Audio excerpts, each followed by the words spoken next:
Positive term series एक ऐसा series जिसके सारे टर्म्स पॉजिटिव होंगे यानी ग्रेटर देन इक्वल टू 0 होंगे। अगर हमारा सीरीज एक पॉजिटिव टर्म सीरीज है तो वो कब कन्वर्जेंट कहलाएगा और कब डाइवर्जेंट कहलाएगा, जिसके बारे में पढ़ेंगे। ठीक है ना। तो पॉजिटिव टर्म सीरीज का मतलब है एक ऐसा सीरीज जिसके सारे टर्म्स पॉजिटिव होंगे। वैसे हम इसको कह सकते हैं series with non negative terms, है ना। एक ऐसा सीरीज जिसके सारे टर्म्स नॉन नेगेटिव होंगे। ऑब्वियसली नॉन नेगेटिव का मतलब पॉजिटिव भी हो गया, है ना। Let series UN be any positive term series, यानी कि UN is greater than equal to 0 for all n। ये एक पॉजिटिव टर्म सीरीज है, इसको हमने आर्बिट्रेरीली चूज किया हुआ है। ओके यानी कि U1, U2, U3 जितने भी टर्म्स हैं इस सीरीज के, वो सब एक एक पॉजिटिव नंबर होंगे। Let Sn be the sequence of its partial sum. Sequence Sn है इस सीरीज का सीक्वेंस ऑफ पार्शियल सम, यानी S1 क्या होगा U1, S2 क्या होगा U1 प्लस U2, S3 क्या होगा U1 plus U2 plus U3। And आप देखिए एज U1, U2, U3 वो सब 0 से बड़े हैं, यानी कि U1 plus U2 obviously U1 से बड़ा होगा ना, क्योंकि U2 is greater than equal to 0, है ना। Therefore U1 plus U2 is obviously greater than equal to U1 and U1 is our S1, है ना। अभी आप इधर देखिए U1 plus U2 plus U3, this is also greater than equal to U1 plus U2, है ना, क्योंकि U3 भी एक पॉजिटिव नंबर है। Okay and U1 plus U2 क्या है S2 है, यानी कि हमको मिल गया कि कोई भी एक पॉजिटिव टर्म सीरीज का सीक्वेंस ऑफ पार्शियल सम को हम ऐसे लिख सकते हैं, यानी S1 is smaller than equal to S2, S2 is smaller than equal to S3 and so on. यानी कि the sequence of partial sum of any positive term series is a monotonic increasing sequence. आगे समझ में। And हमने पहले ही monotonic increasing sequence के बारे में पढ़ रखा है कि कब हमारा मोनोटोनिक इंक्रीजिंग सीक्वेंस कन्वर्जेंट होता है, कब वो डाइवर्जेंट होता है। ठीक है, हमको पता है कि any monotonic increasing sequence is convergent if and only if it is bounded. और अगर हमारा मोनोटोनिक इंक्रीजिंग सीक्वेंस बाउंडेड नहीं होगा then it diverges to plus infinity. We know that if we have a monotonic increasing sequence Sn then ये convergent होगा if and only if, अगर हमारा ये जो मोनोटोनिक सीक्वेंस है ये बाउंडेड हुआ तो। ठीक है, और ये डाइवर्जेंट होगा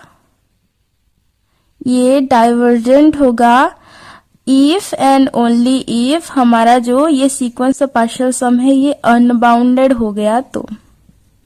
ठीक है, तो मोनोटोनिक इंक्रीजिंग सीक्वेंस के 2 पॉसिबिलिटीज है, या तो वो कन्वर्जेंट होगा अगर वो बाउंडेड होगा, और अगर वो अनबाउंडेड है, बाउंडेड है वो नहीं है, तो फिर ये डाइवर्जेंट होगा और ये डाइवर्ज करेगा प्लस इंफिनिटी को। ठीक है, ये हमने पहले ही पढ़ रखा है। उस वीडियो का लिंक आपको डिस्क्रिप्शन में डाल दूंगी। ओके वैसे आपको एक क्वेश्चन आ रहा होगा ना अपने दिमाग में कि हम तो सीरीज के बारे में पढ़ रहे थे, अभी मैं इतनी जानकारी सीक्वेंस ऑफ पार्शियल सम के बारे में क्यों दे रही हूँ। क्योंकि कोई भी एक सीरीज और उसका जो सीक्वेंस ऑफ पार्शियल सम है वो दोनों एक जैसे बिहेव करते हैं, यानी कि अगर हमारा sequence of partial sum convergent है तब वो सीरीज भी कन्वर्जेंट होता है। अगर ये कन्वर्जेंट है तो ये भी कन्वर्जेंट होगा, अगर ये डाइवर्जेंट है तो ये भी डाइवर्जेंट होगा, अगर ये डाइवर्जेंट है तो ये भी डाइवर्जेंट होगा। यानी कि अगर हम इसके बारे में जान लेंगे तो हम उस रेस्पेक्टिव सीरीज के बारे में भी जान पाएंगे ना, है ना।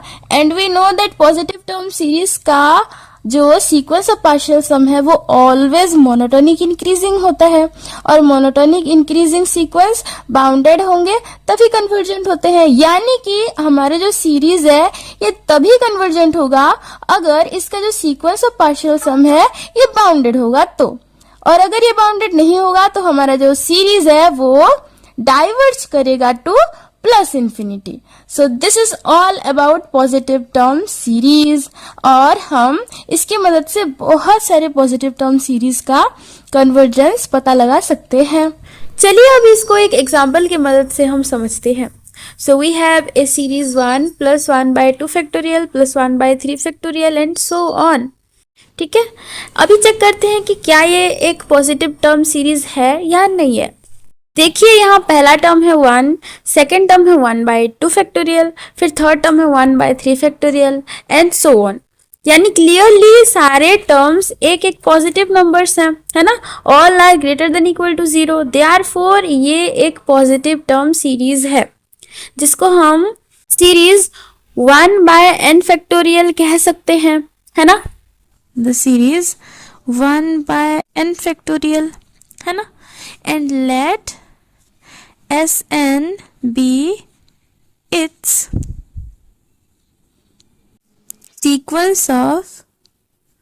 sequence of partial sum.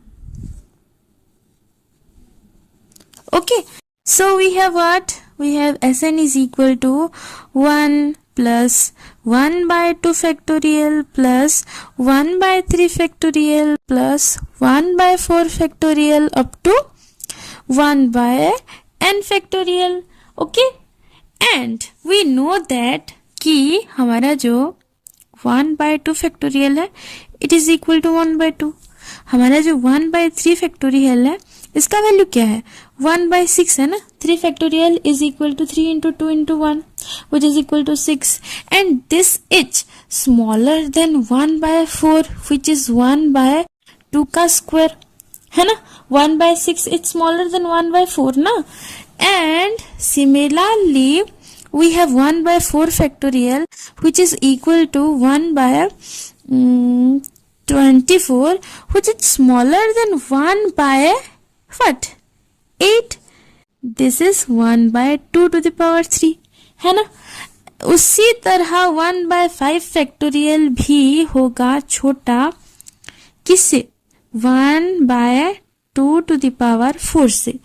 And ऐसे ऐसे करते हम आगे बढ़ते बढ़ते जाएंगे तो हमको मिलेगा कि 1/n factorial it's smaller than 1/2 to the power n-1, है ना। दे 1/3 फैक्टोरियल इज स्मॉलर देन 1/2 का square, 1/4 factorial is smaller than 1/2 to the power 3, 1/5 factorial is smaller than 1/2 to the power 4, and similarly 1/n factorial is smaller than 1/2 to the power n-1. यानी कि इन सबका sum छोटा होगा this plus this plus this plus this up to this, है ना। यानी कि हमको मिल जाता है कि 1 plus 1/2 factorial plus 1/3 factorial plus 1/4 factorial up to 1/n factorial. This is what? This is our Sn. This is smaller than equal to 1 plus 1/2 plus ये किससे छोटा है? ये किससे छोटा है? 1/2 का स्क्वायर से। So this is smaller than 1/2 का square, this is smaller than 1/2 to the power 3 up to ये छोटा होगा 1/2 to the power n-1, है ना। So this is smaller than this, ठीक है।